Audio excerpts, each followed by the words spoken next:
The 4-point crawl is a progression from the 6-point crawl, which I'd hope you've mastered before moving on to this. Basically, in the 6-point position, we have 6 points of contact. In the 4-point, quite obviously, we're only going to have 4. So what we're going to take away are our knees. So we're going to go into it in exactly the same fashion that we would for a 6-point.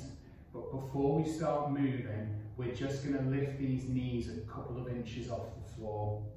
Now, a few things that we want to be careful of. So we're still trying to keep that spine very straight throughout the movement. We're not trying to get a big hump in it, and we're not trying to stick our bum up in the air. We're literally only talking about getting those knees a couple of inches off the floor.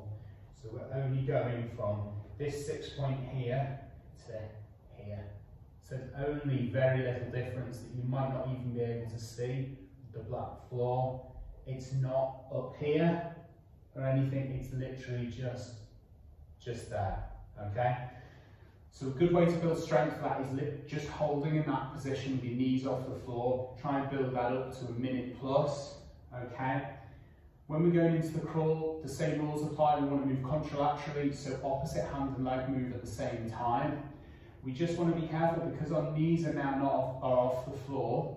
We have less stability in our hips, so there's often a tendency for people and their bums to waggle side to side. We'll try and avoid that and keep that as still as possible.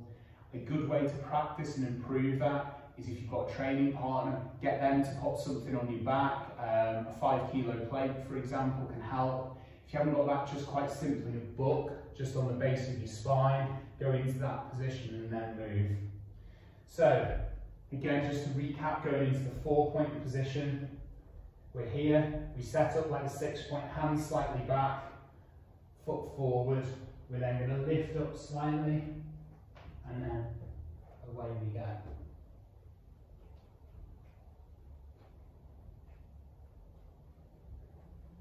Good. And down. So that's your 4-point.